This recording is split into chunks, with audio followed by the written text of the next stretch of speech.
जय हिंद दोस्तों, क्या हाल है।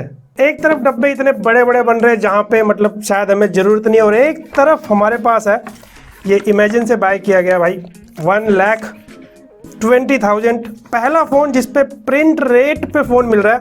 तो काफ़ी छोटा सा डब्बा है और फटाफट इसको अनबॉक्स करते हैं, फिर मैं आपको एकदम मस्त इंप्रेशन देता हूँ अपने जो भी है।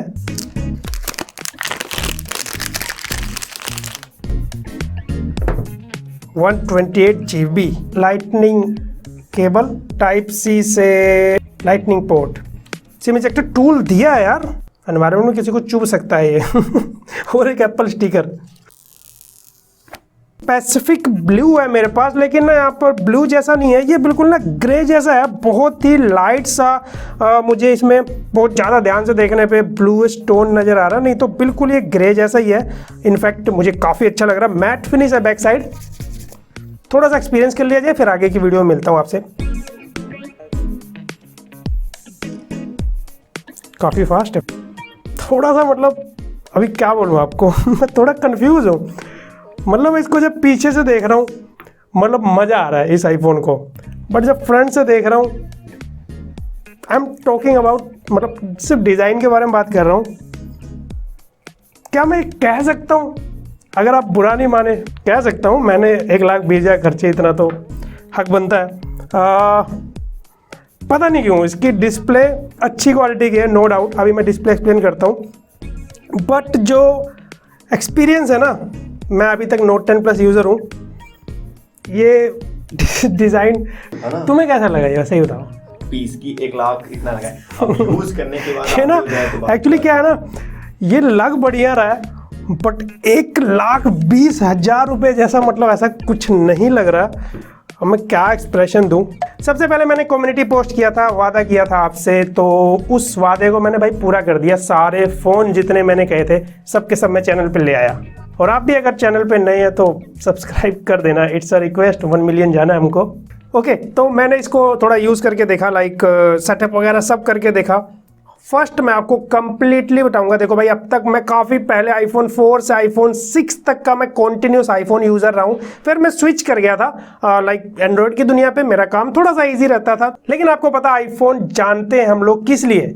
As you know, iPhone provides seamless integration of world-class hardware and world-class software. और अभी जानते हैं हम लोग एनवायरनमेंट सेव करने के लिए। तो मैंने पहले भी कहा था भाई, एनवायरनमेंट सेव करना है तो सारी कंपनीज मिलकर प्लीज़ एक चार्जर बनाओ, ताकि एक ही डाटा केबल हो, एक ही चार्जर हो, किसी भी कंपनी का फ़ोन खरीदो और लगा दो। तो एज अ टेकी बहुत ज़रूरी है, आपके लिए काफ़ी कमाल के कंटेंट आएंगे आईफोन से रिलेटेड, डोंट वरी। और मेरा कैसा रहा एक्सपीरियंस, मतलब लाइक जितना मैंने अभी यूज़ किया। सबसे पहले तो जो इसका बैक डिज़ाइन है भाई, काफ़ी प्रीमियम है, और ये मैट फिनिश के साथ जो आता है। एक चीज़ मुझे थोड़ा अजीब भी लगा और प्लस भी लगा, साइड में इसमें क्या मिलता है हमें, स्टेनलेस स्टील मिलता है। काफ़ी हार्ड है, काफ़ी सॉलिड है, लेकिन इस पे ना ये शाइन करता हुआ है, तो इस पे फिंगरप्रिंट इजीली पड़ जाते हैं। लेकिन इसका फ़ायदा मुझे क्या लगा पर्सनली, एल्युमिनियम फ्रेम वाले पे फ़ोन स्लिप काफ़ी करता है, बट ये स्लिप नहीं कर रहा, तो ग्रिप काफ़ी अच्छी बन रही है। तो मैंने बताया ना, किसको आप पॉजिटिव या जिस भी तरीके से ले सकते हैं। पर्सनली मुझे अच्छा लगा भाई, ग्रिप ज़्यादा ज़रूरी है। फिंगरप्रिंट तो हम ऐसे ऐसे करके साफ कर लेंगे super retina XDR display, Apple की एक खासियत रही है अपने लॉन्च इवेंट में। इनकी ये चीज़ बड़ी अच्छी लगती है, किसी से पहले तो कंपेयर नहीं करते, रिस्पेक्ट। लेकिन इतने लंबे लंबे टर्म फेंकते हैं ना, लपेटने वाला भी नहीं लपेट सकता भाई। अब मैं बताता हूँ है क्या। तो ये एक OLED यानी कि AMOLED डिस्प्ले, और काफ़ी अच्छी क्वालिटी की डिस्प्ले है। और इस बार फुल HD प्लस से भी ऊपर का थोड़ा मस्त वाला मिलता है, और 800 निट्स तक की इसकी ब्राइटनेस है, और मैक्सिमम जा सकता है पीक ब्राइटनेस 1200 निट्स। मतलब मस्त ऐसे HDR कंटेंट वगैरह एंजॉय करना है ना, ऐसे आउटडोर में जाना है बिंदास। तो एप्पल कहता है XDR, extreme dynamic range, specially जैसे HDR होता है ना, हाई डायनेमिक रेंज, ये उसी को मतलब एक टर्म है। अलग अलग कंपनीज क्या करती हैं, थोड़ा सा कलर टोन में ना कैलिब्रेशन, मतलब समझ रहे हो ना, थोड़ा थोड़ा कलर चेंज कर देती है। और एप्पल कहता है 2 million:1 डिस्प्ले, कंट्रास्ट डिस्प्ले। तो क्या ये यूनिक है? नहीं। यहाँ पर अगर मैंने रिसेंटली Note 20 अल्ट्रा यूज़ करके देखा था, वहाँ पर मिलता 1500 निट्स, 3 million:1 है। और जहाँ तक मैं जानता हूँ, हमारी जो ह्यूमन आइज़ है ना, डायनेमिक रेंज की फॉर्म में अगर इसकी जो मैक्सिमम कंट्रास्ट रेशियो होती है वो 1 million:1 होती है। तो ये डबल है, और एकदम इंडस्ट्री का लीडिंग तो नहीं कहूँगा मैं इसको, लेकिन काफ़ी कमाल की डिस्प्ले है। और आपको पता है ये एकदम फ्लैट हो चुका है कॉर्नर से, बॉक्सी डिजाइन। और इसकी खासियत बताता हूँ, ये सबसे पहले तो अगर आप टेबल पर रखते हो काफी शानदार लगता है, दूर से देखते हो काफी शानदार लगता है, इवन ऐसे टेबल पे इसको, क्योंकि एकदम फ्लैट है ना नीचे से।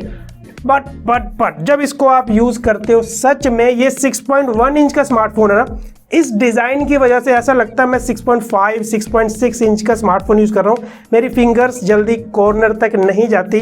जो ये कर्वी डिजाइन होता है ना, वो ज्यादा कंफर्टेबल होता है। और ये काफी, जब आप ना, मैंने नोटिस किया, ये फैक्ट बता रहा हूँ जो आपको महसूस होगा, जब मैं अपनी फिंगर्स को सिंगल हैंड से ऊपर ले जाने की कोशिश करता हूँ तो इसके जो कॉर्नर्स है ना, वो हाथों में हल्का सा चुभने लग जाते हैं। और अगर बार बार अगर आप ये करोगे ना तो काफ़ी हार्ड फील होता है। अभी चाइना में जो न्यूज़ आई थी ऐसे हाथ उत कट जाएंगे, ऐसा कुछ नहीं हो, सब फालतू की बातें, हमारे हाथ इतने कमज़ोर नहीं है।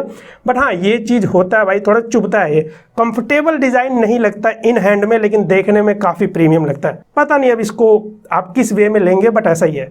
तो ये था मेरा इनिशियल एक्सपीरियंस। और एप्पल कहता है, गिरा के देखें क्या, 4 टाइम्स मजबूत है। तो मैं तो वैसे भी बिना कवर और बिना टेम्पर्ड, वैसे इस पर टेम्पर्ड लगा लूँगा, यूज़ करता हूँ तो प्रैक्टिकली पता लग जाएगा। वैसे बैक साइड नॉर्मल है जैसे पिछले सीरीज में था, फ्रंट पे यूज़ हुआ है। और ये 14 बायोनिक चिपसेट आपको पता है 5 नैनोमीटर पे है, फास्टेस्ट चिपसेट है, 5G है, काफ़ी कुछ इंप्रूव है, चाहे गेमिंग करना हो, मल्टीटास्किंग करना हो। 6GB रैम है और आईफोन का 6GB, मतलब इसमें 6GB है, बाय द वे आईफोन 12 में 4GB है। और कैमरा की बात करें, बड़ा अच्छा लगा मुझे, सारे के सारे 12 मेगापिक्सल के, फ्रंट में बैक में ट्रिपल कैमरा है, पीछे लाइडर स्कैनर है, बड़ा सा फ्लैश है। और आईफोन को आपको पता है कि फोटोज अच्छी आती हैं और स्पेशली वीडियो के लिए पॉपुलर है। तो मैं 1-2 सैंपल दिखा दे रहा हूँ, बट इसके लिए एक स्पेशल वीडियो तो बनती है। और क्योंकि पूरा है चेक करने में काफ़ी इंटरेस्ट है। इसका जो लाइडर स्कैनर है एप्पल ने भाई, लो लाइट में काफ़ी फास्ट फोकस करता है, AR सिस्टम है इसमें, डीप फ्यूजन है, HDR वीडियो। और ये पहला फ़ोन बन जाता है जहाँ डॉल्बी विजन रिकॉर्डिंग कर सकते हैं हम। और साथ में मैं आईफोन 12 बाय करने वाला था। ये क्यों बाय किया, क्योंकि आईफोन 12 मुझे जो मिल रहा था वो था 64GB। और 64GB पता नहीं आईफोन ने क्यों, एप्पल ने ये दिया बेस वेरिएंट में। 128GB तो होना ही चाहिए, तो मुझे 128GB चाहिए था। और साथ में आपको पता है 1,20,000 में आप थोड़ा सा और इन्वेस्ट करते हैं तो मिलता है आईफोन 12 Pro Max, जहाँ पे कैमरे में नेक्स्ट लेवल काम किया गया, पूरा सेंसर वगैरह में OIS सिस्टम है। बट वो फ़ोन थोड़ा बड़े साइज़ का है, बड़ा फ़ोन है और भारी फ़ोन है। और जब तक 200 ग्राम से नीचे साइज़ के फ़ोन आते रहेंगे ना, मैं 200 ग्राम से नीचे के ही फ़ोन में कंफर्टेबल हूँ भाई। इससे ज़्यादा भारी फ़ोन मैं यूज़ नहीं करना चाहता। और 2GB रैम एक्स्ट्रा मिलता है, नहीं तो आईफोन 12 भी सेम परफॉर्मेंस देगा, सेम चिपसेट है, सेम डिस्प्ले, सेम साइज़ है, सेम बैटरी है। मुझे लगता है मुझे इसके साथ थोड़ा समय और गुजारने की ज़रूरत है ताकि मैं धीरे धीरे इसके साथ कंफर्टेबल हो सकूँ। इनिशियली थोड़ा सा मिक्स फीलिंग है मेरी अभी। तो काफ़ी महंगी वीडियो थी, लाइक तो जरूर कर देना और शेयर सब्सक्राइब तो कर ही देना अगर आप चैनल पे नए हैं। मैं मिलूंगा आपसे अगली वीडियो में।